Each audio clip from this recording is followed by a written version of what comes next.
बीच में स्लोगन चला था कि बेटी पढ़ाओ बेटी बचाओ, बेटी पढ़ाओ बेटी बचाओ, तो बेटी को पढ़ा तो लिया सबने, पर अब बचाएंगे कैसे? इन सारे हीरियस क्राइम से आप बचाओगे कैसे?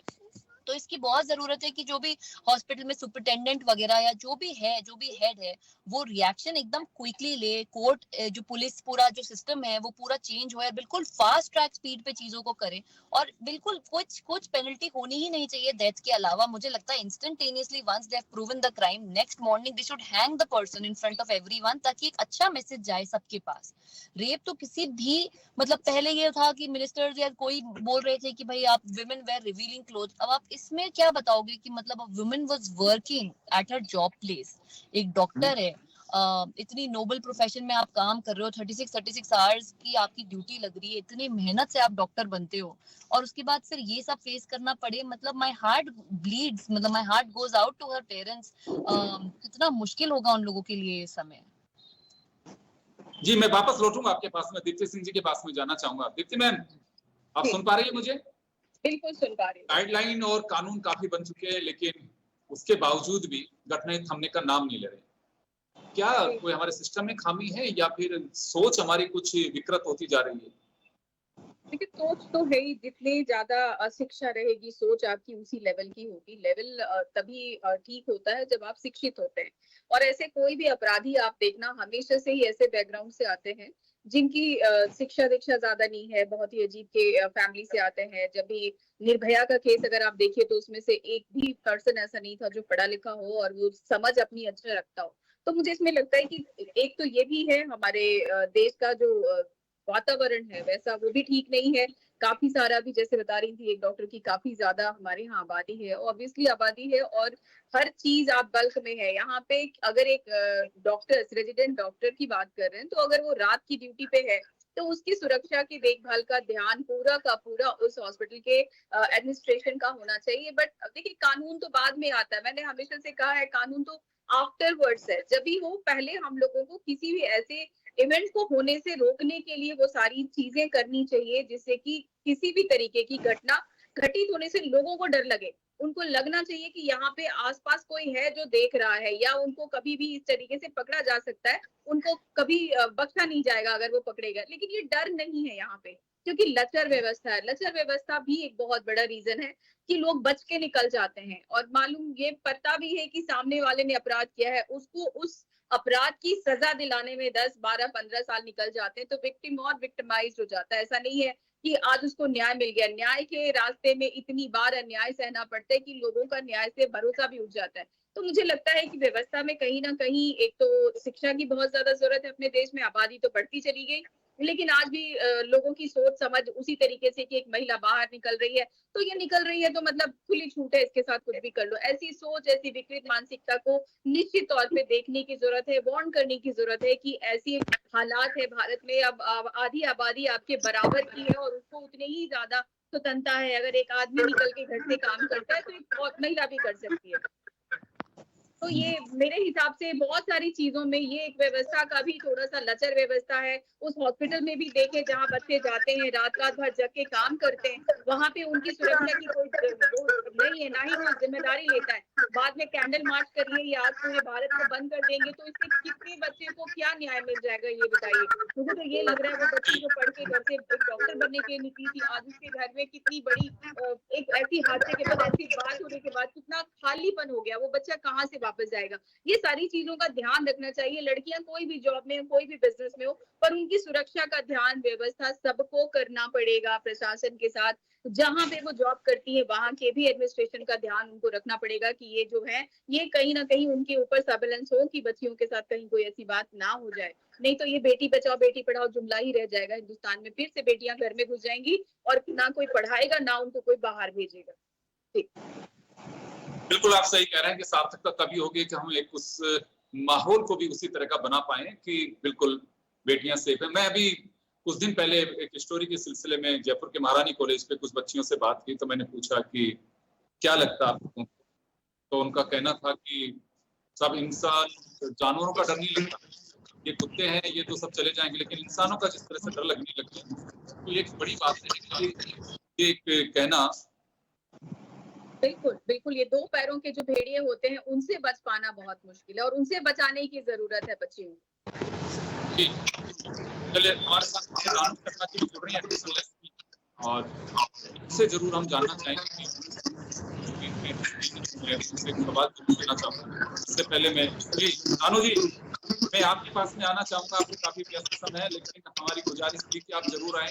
मकसद ये था कि कहीं पे भी अगर किसी तरह की घटना होती है, एज ए पुलिस ऑफिसर आप क्या कहना चाहेंगे उन महिलाओं से कहीं पे भी? क्योंकि देखिए होता क्या, मैं कई बार देखता हूँ महिला जा रही है, उस पर पत्तियां कस देंगे, बच्चा निकल करके जा रही है, वो इग्नोर करते हैं, कमजोर नहीं है उसमें, वो इग्नोर करते हैं। तो ऐसे केसेस में क्या करना चाहिए? जी रानू जी।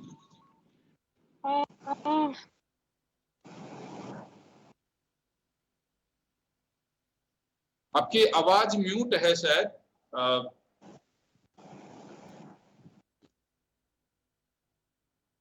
आवाज Am I audible? Ji You can see. जी जी जी बिल्कुल, जी बोलिए।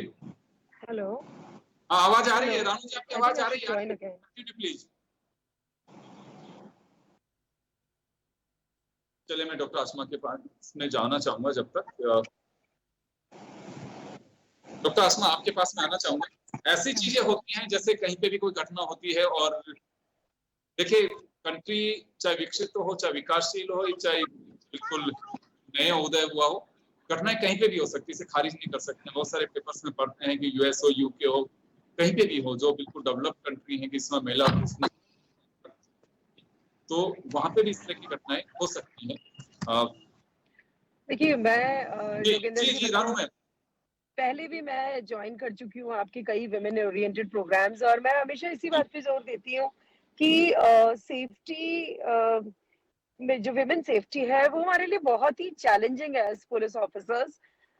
बिकॉज जैसा मैं पहले बता चुकी हूँ, जो डेटा भी कहता है 90% ऑफ जितनी भी सेक्सुअल हैरेसमेंट केसेस होते हैं वो घर में ही होते हैं, रिलेटिव्स के ज्यादा साथ होते हैं, द्वारा किए जाते हैं। तो हर घर में पुलिस का घुसना बहुत ही मुश्किल है। सो हमें कई फ्रंट्स पे एक मल्टी प्रोंग स्ट्रैटेजी के तहत जब हम काम करते हैं तो हम जितना जोर खुद की कैपेसिटी बिल्डिंग पे करते हैं उतना ही ज्यादा जोर हम देते हैं, हम देना चाहते हैं कि महिलाएं खुद को सुरक्षित महसूस करें। उसकी जिम्मेदारी सोसाइटी और खुद महिलाओं पे भी है। सोसाइटी की अगर हम बात करें तो वर्किंग प्लेसेस में जो महिलाओं की सुरक्षा है उस पे विशाखा गाइडलाइंस का जो सुप्रीम कोर्ट का डिसीजन आया था वो बहुत ही सराहनीय था और बहुत अच्छी गाइडलाइंस थी, बट उनका एग्जीक्यूशन इज वेरी चैलेंजिंग। कोई उनको ऑडिट नहीं कर रहा है, विशाखा गाइडलाइंस को फॉलो नहीं किया जा रहा है, कहीं पे कमिटीज नहीं बनी हुई हैं, कमिटीज बनी हुई हैं तो उनका कोई ऑडिट नहीं हो रहा है। महिलाएं जहां बहुत रेगुलरली, कुछ एनजीओज को मैं जानती हूँ जहां विशाखा गाइडलाइंस की बहुत ही अच्छी पालना होती है, पर महिलाएं वहां पे भी कोई कंप्लेन नहीं करती हैं क्योंकि उसका फॉल आउट उनकी या तो नौकरी चली जाती है या फिर उनके ऊपर उंगली उठाई जाती है। सो एक ओवरऑल जो मैसेज है ना वो हमें देना है एकजुट होके कि जब तक ये कंडीशन, सारी महिलाएं जो वर्क प्लेस पे काम करती हैं वो एकजुट होके ये इंश्योर करें कि उनकी वर्किंग कंडीशंस बिल्कुल अप्रोप्रिएट हो, उनके लिए रेस्पेक्ट हो। मैं कल भी एक वुमेन ग्रुप में बात कर रही थी कि हम महिला सुरक्षा की बात तो तब करें कि हमारे सामने पुरुष माँ बहन की जो गालियां होती हैं वो बेझिझक देते हैं, जैसे उनका राइट है ये गाली देना। वो ये भूल ही जाते हैं कि जो ये बेसिक गालियां हैं उनका मतलब बहुत ही अशोभनीय है और आप किसी महिला के सामने वो शब्द यूज करते हैं बेझिझक। तो पहले तो ये एनवायरनमेंट हम को क्लियर करना चाहिए। और आई थिंक आजकल मैं जो माहौल देख रही हूँ, गर्ल्स में भी मजबूरी भी होती है या कैजुअल एटीट्यूड कह दें उसको, ऑब्जेक्ट नहीं करती है इस चीज को, है ना, ऑब्जेक्शन नहीं है। सारी महिलाएं अगर कोई बैंक में कार्यरत हैं या किसी सरकारी दफ्तर में कार्यरत हैं, हमारे थाने में कार्यरत हैं, अगर कोई इस तरह की गाली प्रयुक्त करता है तो सारी इकट्ठी होके जाके ये बोले कि भाई आप इस तरह की गालियां हमारे सामने यूज नहीं कर सकते, इस तरह की भाषा का आप प्रयोग नहीं कर सकते। बेसिक रिस्पेक्ट पहले क्रिएट किया जाए। कानून में तो बहुत सख्त है कानून, बट उसके पहले ये जरूरी है कि हम तक कंप्लेंट्स पहुंचे, उसके लिए जागरूकता की जरूरत है। एक कॉन्फिडेंस फैमिली की तरफ से भी महिलाओं में होना चाहिए और जो वर्किंग प्लेस में जितने भी उनके बॉसेस हैं या जो भी इंस्टीट्यूशंस हैं उनके हेड्स हैं, वो फीमेल्स के अंदर ये कॉन्फिडेंस जनरेट करें कि अगर वो कोई कंप्लेन लेके जाती है उसको जज नहीं किया जाएगा, उसको सॉल्व करने की कोशिश की जाएगी, नहीं तो पुलिस को रेफर किया जाएगा। पुलिस तो बहुत ही सेंसिटिव रहती है इन सारे मामलों में और बहुत ही बखूबी अपना काम करती है, पर हमारे पास कंप्लेंट्स उस रूप में नहीं आ पाती जैसे हम चाहते हैं। बिल्कुल, क्योंकि रूल्स जो बने हुए हैं, बस सबसे बड़ी बात है कि उसको फॉलो किया जाए। मैं इस बात से आपकी से सहमत हूँ कि ये भी एक हफ्ते से कम नहीं होता है कि घर में भी बैठ के लोग इस तरह की गालियों का उपयोग करते हैं आम बोलचाल में। ये बिल्कुल मैं आपकी बात से सहमत हूँ। मैं अक्सर सुनता हूँ कईयों को बोलचाल में भी इसी तरह की बातें करेंगे। और खैर चलिए, अभी पता नहीं है कि मैंने कहीं पे गर्ल्स के बीच में भी इस तरह की सुनी, तो मैंने पूछा मैं बड़ा गालियां दे रहे हो कि हैं, आपने सुना कि नहीं? बस उसने बोली तो मैंने भी बोल दी। खैर चलिए, एक अलग बात है, बट सिक्योरिटी से जुड़ा अगर इश्यूज हैं तो वहां पे ध्यान देने की जरूरत है। और मुझे लगता है कि कमजोरी नहीं बनाना चाहिए। अगर कोई कुछ कहता है, कई बार हम देखते भी चलो इवनिंग का वक्त है, घर जाना क्यों किसी के मुंह लगना है, लेकिन लोगों को ये लगने लगता है कि चलो वो कमजोर है, कोई बात नहीं है और वो खामोश है। लेकिन इसे खामोश या वैसे नहीं बनाना चाहिए। और मुझे लगता है कि एक मॉरल ड्यूटी होनी चाहिए, नैतिकता भी कुछ होती है कानून से अलग हटके। कहीं पे अगर इस तरह की बातें होती हैं तो दो लोग टोकना भी चाहिए। अक्सर ये कहा जाता है कि चोर कोई भी होता है उसके पाँव नहीं होते। अगर आप उसे टोक देंगे एक बार के लिए, अगर लड़की घूम के भी उसे देखेगी तो मुझे नहीं लगता कि उसकी दोबारा हिम्मत होगी, लेकिन करना चाहिए। मैं डॉक्टर कविता आपके पास में आना चाहूंगा एक बार। कभी इस तरह के इंसिडेंट्स आप जूनियर से भी सुनते होंगे? आप भी एमबीबीएस किया, आपने फर्स्ट ईयर भी किया होगा, उसके बाद में आप सीनियर बनी है, तो इस तरह की घटनाएं अक्सर देखने को मिलती हैं जिन्हें इग्नोर भी करना पड़ता है। इस वजह से मैं कह रहा हूँ कि सोच बन गई है लोगों की, जबकि करना नहीं चाहिए। तो उस वक्त किस तरह से हैंडल करते हैं आप लोग?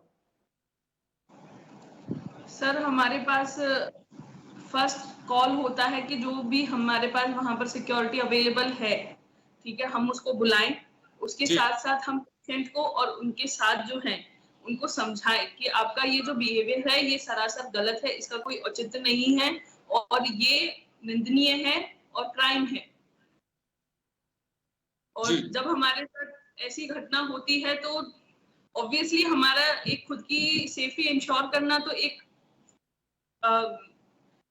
अपनी सेफ्टी सुनिश्चित करना तो एक मकसद होता ही है, लेकिन साथ में हमारा ये भी होता है कि जिस पेशेंट को लेकर ये घटना हो रही है उस पेशेंट को भी कुछ ना हो जाए, कि उसकी भी सेफ्टी रहे, हमारी भी सेफ्टी रहे और पेशेंट सफर ना करे, कि उसके जो भी साथ वाले हैं उनके व्यवहार के कारण पेशेंट का कोई सफरिंग ना हो।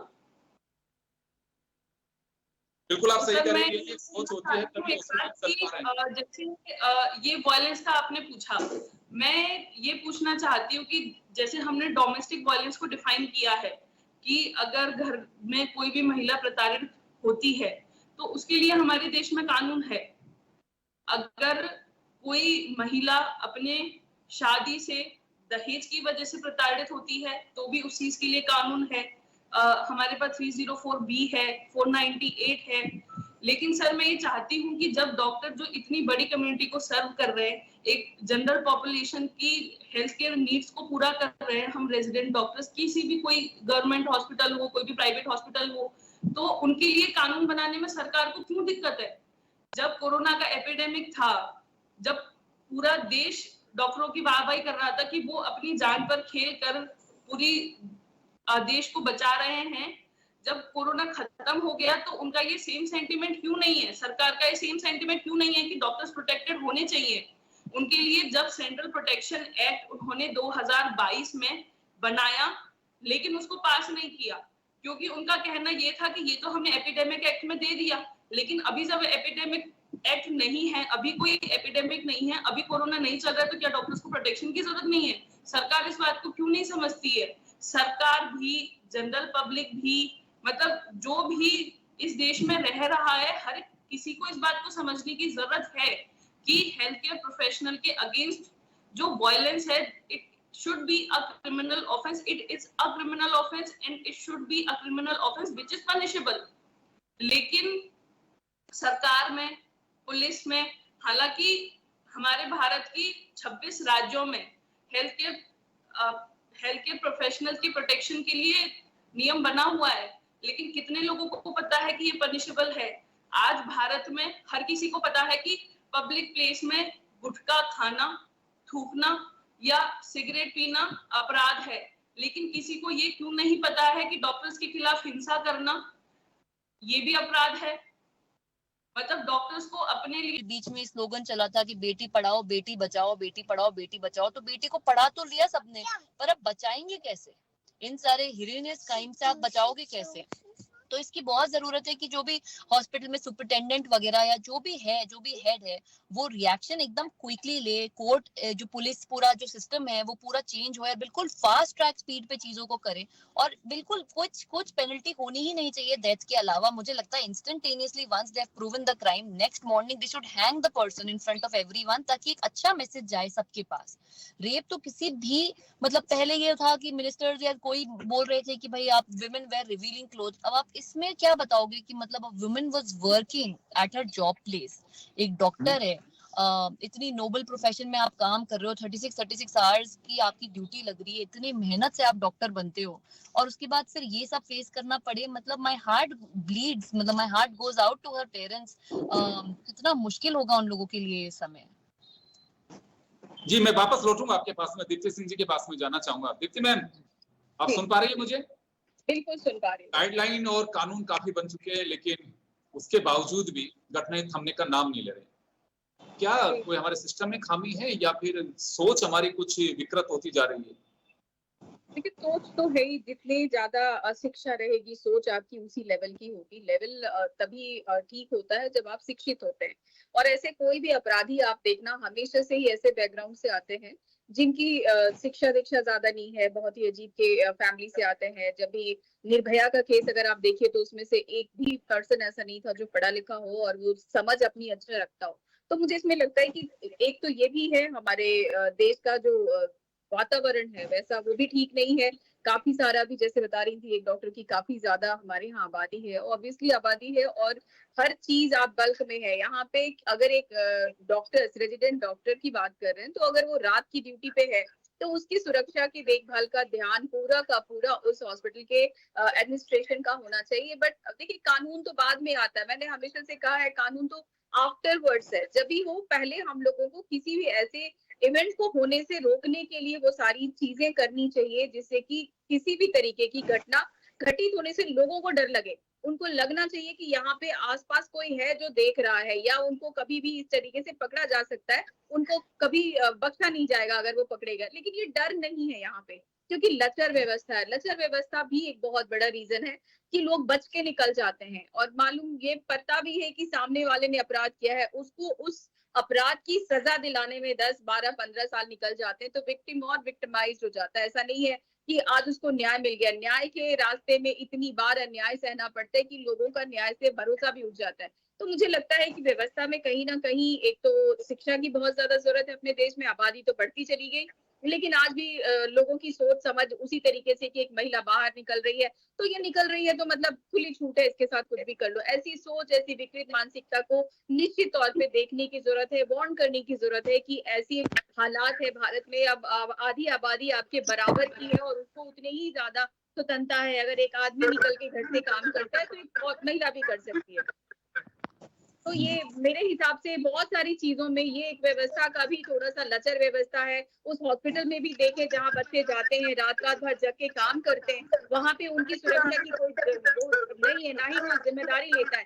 बाद में कैंडल मार्च करिए या आज पूरे भारत को बंद कर देंगे तो इससे कितने बच्चे को क्या न्याय मिल जाएगा, ये बताइए। मुझे तो ये लग रहा है वो बच्ची जो पढ़ के घर से एक डॉक्टर बनने के लिए निकली थी, आज उसके घर में कितनी बड़ी एक ऐसी हादसे के बाद, ऐसी बात होने के बाद कितना खालीपन हो गया, वो बच्चा कहाँ से वापस जाएगा।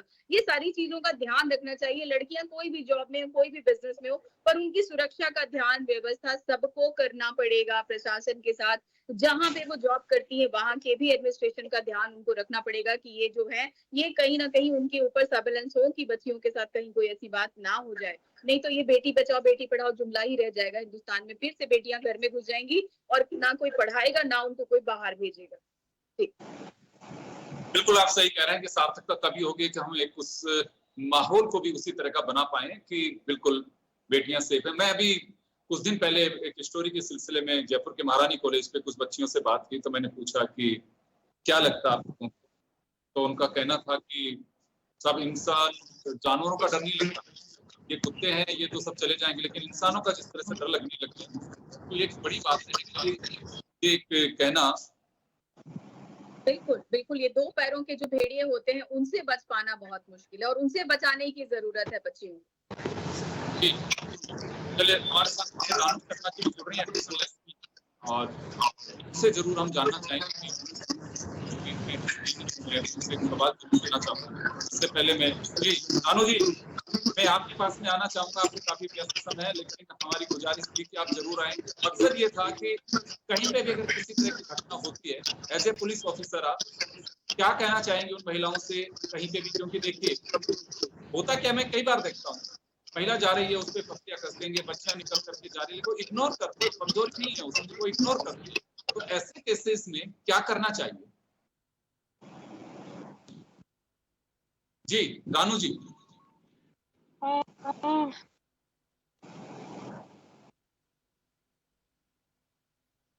आपकी आवाज म्यूट है शायद।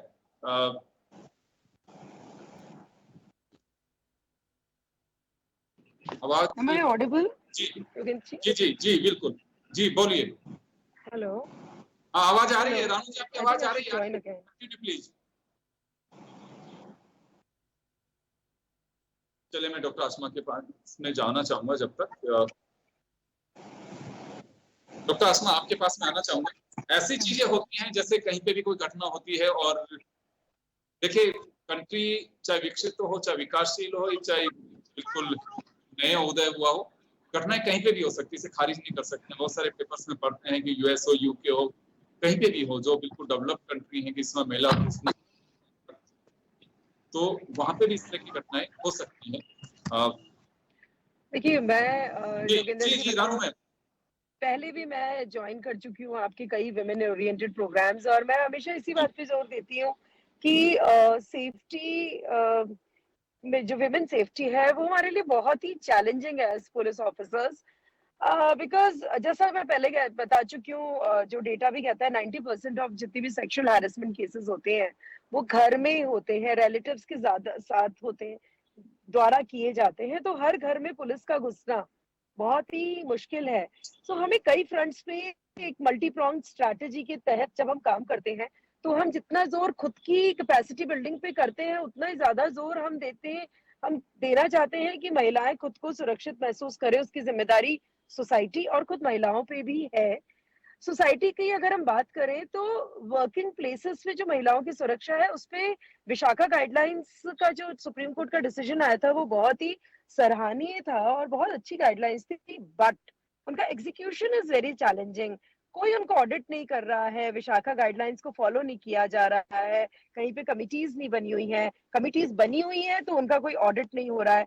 महिलाएं जहां बहुत रेगुलरली, कुछ एनजीओज को मैं जानती हूँ जहां विशाखा गाइडलाइंस की बहुत ही अच्छी पालना होती है, पर महिलाएं वहां पे भी कोई कंप्लेन नहीं करती हैं क्योंकि उसका फॉल आउट उनकी या तो नौकरी चली जाती है या फिर उनके ऊपर उंगली उठाई जाती है। सो एक ओवरऑल जो मैसेज है ना वो हमें देना है एकजुट होके कि जब तक ये कंडीशन, सारी महिलाएं जो वर्क प्लेस पे काम करती हैं वो एकजुट होके ये इंश्योर करें कि उनकी वर्किंग कंडीशंस बिल्कुल अप्रोप्रिएट हो, उनके लिए रेस्पेक्ट हो। मैं कल भी एक वुमेन ग्रुप में बात कर रही थी कि हम महिला सुरक्षा की बात तो तब करें कि हमारे सामने पुरुष माँ बहन की जो गालियां होती हैं वो बेझिझक देते हैं, जैसे उनका राइट है ये गाली देना। वो ये भूल ही जाते हैं कि जो ये बेसिक गालियां हैं उनका मतलब बहुत ही अशोभनीय है और आप किसी महिला के सामने वो शब्द यूज करते हैं बेझिझक। तो पहले तो ये एनवायरनमेंट हम को क्लियर करना चाहिए। और आई थिंक आजकल मैं जो माहौल देख रही हूँ, गर्ल्स में भी मजबूरी भी होती है या कैजुअल एटीट्यूड कह दें उसको, ऑब्जेक्ट नहीं करती है इस चीज को, है ना, ऑब्जेक्शन नहीं है। सारी महिलाएं अगर कोई बैंक में कार्यरत हैं या किसी सरकारी दफ्तर में कार्यरत हैं, हमारे थाने में कार्यरत हैं, अगर कोई इस तरह की गाली प्रयुक्त करता है तो सारी इकट्ठी होके जाके ये बोले कि भाई आप इस तरह की गालियां हमारे सामने यूज नहीं कर सकते, इस तरह की भाषा का आप प्रयोग नहीं कर सकते। बेसिक रिस्पेक्ट पहले क्रिएट किया जाए। कानून में तो बहुत सख्त है कानून, बट उसके पहले ये जरूरी है कि हम तक कंप्लेंट्स पहुंचे, उसके लिए जागरूकता की जरूरत है। एक कॉन्फिडेंस फैमिली की तरफ से भी महिलाओं में होना चाहिए और जो वर्किंग प्लेस में जितने भी उनके बॉसेस हैं या जो भी इंस्टीट्यूशंस है उनके हेड्स हैं, वो फीमेल्स के अंदर ये कॉन्फिडेंस जनरेट करें कि अगर वो कोई कंप्लेन लेके जाती है उसको जज नहीं किया जाएगा, उसको सॉल्व करने की कोशिश की जाएगी, नहीं तो पुलिस को रेफर किया जाएगा। पुलिस तो बहुत ही सेंसिटिव रहती है इन सारे मामलों में और बहुत ही बखूबी अपना काम करती है, पर हमारे पास कंप्लेन्स उस रूप में नहीं आ पाती जैसे हम चाहते हैं। बिल्कुल, क्योंकि रूल्स जो बने हुए हैं, बस सबसे बड़ी बात है कि उसको फॉलो किया जाए। मैं इस बात से आपकी से सहमत हूँ कि ये भी एक हफ्ते से कम नहीं होता है कि घर में भी बैठ के लोग इस तरह की गालियों का उपयोग करते हैं आम बोलचाल में। ये बिल्कुल मैं आपकी बात से सहमत हूँ। मैं अक्सर सुनता हूँ कईयों को बोलचाल में भी इसी तरह की बातें करेंगे। और खैर चलिए, अभी पता नहीं है कि मैंने कहीं पे गर्ल्स के बीच में भी इस तरह की सुनी, तो मैंने पूछा मैं बड़ा गालियां दे रहे हो कि हैं, आपने सुना कि नहीं? बस उसने बोली तो मैंने भी बोल दी। खैर चलिए, एक अलग बात है, बट सिक्योरिटी से जुड़ा अगर इश्यूज हैं तो वहां पे ध्यान देने की जरूरत है। और मुझे लगता है कि कमजोरी नहीं बनाना चाहिए। अगर कोई कुछ कहता है, कई बार हम देखते भी चलो इवनिंग का वक्त है, घर जाना क्यों किसी के मुंह लगना है, लेकिन लोगों को ये लगने लगता है कि चलो वो कमजोर है, कोई बात नहीं है और वो खामोश है। लेकिन इसे खामोश या वैसे नहीं बनाना चाहिए। और मुझे लगता है कि एक मॉरल ड्यूटी होनी चाहिए, नैतिकता भी कुछ होती है कानून से अलग हटके। कहीं पे अगर इस तरह की बातें होती हैं तो दो लोग टोकना भी चाहिए। अक्सर ये कहा जाता है कि चोर कोई भी होता है उसके पाँव नहीं होते। अगर आप उसे टोक देंगे एक बार के लिए, अगर लड़की घूम के भी उसे देखेगी तो मुझे नहीं लगता कि उसकी दोबारा हिम्मत होगी, लेकिन करना चाहिए। मैं डॉक्टर कविता आपके पास में आना चाहूंगा एक बार। कभी इस तरह के इंसिडेंट्स आप जूनियर से भी सुनते होंगे? आप भी एमबीबीएस किया, आपने फर्स्ट ईयर भी किया होगा, उसके बाद में आप सीनियर बनी है, तो इस तरह की घटनाएं अक्सर देखने को मिलती हैं जिन्हें इग्नोर भी करना पड़ता है। इस वजह से मैं कह रहा हूँ कि सोच बन गई है लोगों की, जबकि करना नहीं चाहिए। तो उस वक्त किस तरह से हैंडल करते हैं आप लोग? सर हमारे पास फर्स्ट कॉल होता है कि जो भी हमारे पास वहां पर सिक्योरिटी अवेलेबल है, ठीक है, हम उसको बुलाएं। उसके साथ साथ हम पेशेंट को और उनके साथ जो हैं उनको समझाएं कि आपका ये जो बिहेवियर है ये सरासर गलत है, इसका कोई औचित्य नहीं है और ये निंदनीय है और क्राइम है। और जब हमारे साथ ऐसी घटना होती है तो ऑब्वियसली हमारा एक खुद की सेफ्टी इंश्योर करना तो एक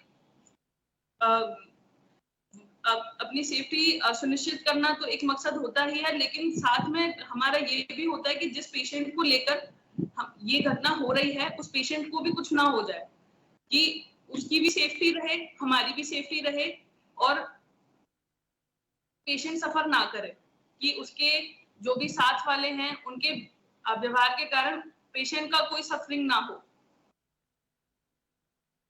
बिल्कुल आप तो सही सर कह रहे मैं हैं, ये सोच होती है तभी जैसे ये वायलेंस का आपने पूछा, मैं ये पूछना चाहती हूँ कि जैसे हमने डोमेस्टिक वायलेंस को डिफाइन किया है कि अगर घर में कोई भी महिला प्रताड़ित होती है तो उसके लिए हमारे देश में कानून है।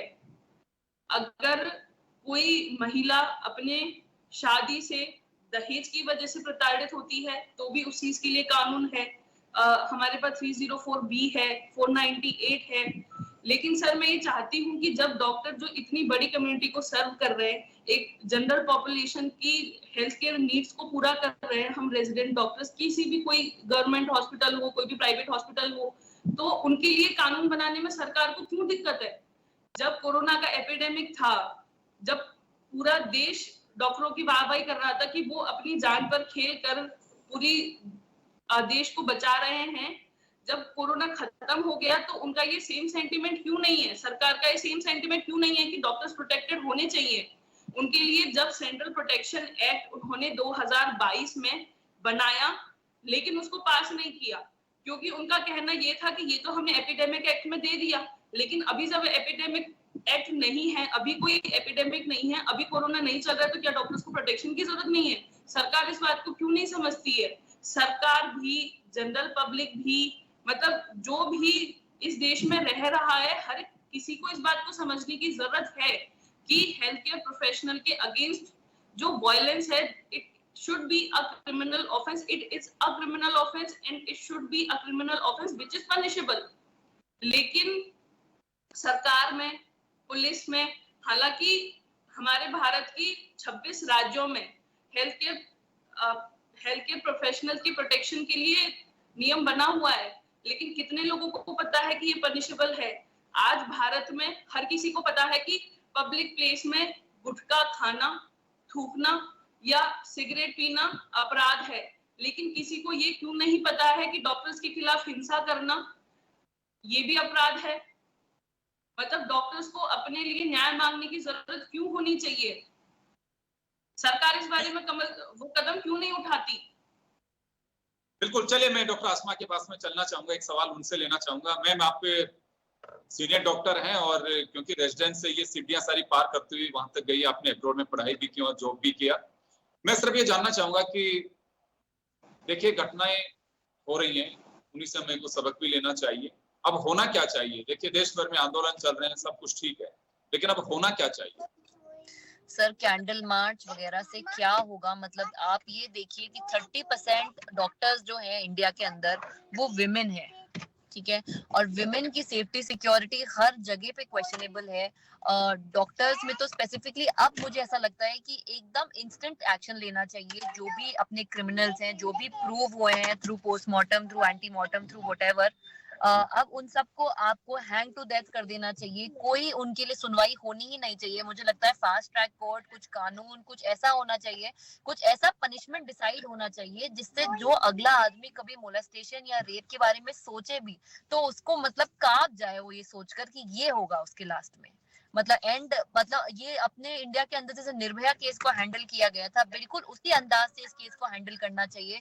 पूरे इंडिया के डॉक्टर्स आर वाचिंग दिस। आज हम सब ने अपनी ओपीडी कॉल ऑफ कर दी है। आज पूरा दिन आईएमए का, इंडियन मेडिकल एसोसिएशन के इंस्ट्रक्शंस थे कि सब ने अपनी ओपीडी सिर्फ इमरजेंसी ऑन है, और इमरजेंसी भी ऑन है। मतलब आई स्टिल फील कि डॉक्टर्स बहुत अच्छे हैं, it's very grateful of them कि वो अभी भी इमरजेंसी देख रहे हैं। आप इमेजिन नहीं कर सकते अगर एक दिन पूरा हेल्थ केयर बंद कर दे वो, तो कितनी कितनी क्या क्या होगा। मतलब लोगों को भी अब समझना पड़ेगा कि डॉक्टर्स की वैल्यू, डॉक्टर्स एक बहुत नोबल प्रोफेशन है, बट अब क्या है, डॉक्टर्स को जब आपकी हेल्प चाहिए तो आपको भी उनको तरह से पूरी तरह हेल्प करनी ही पड़ेगी। और ये तो मतलब मामला सेफ्टी और सिक्योरिटी का है विमेन का।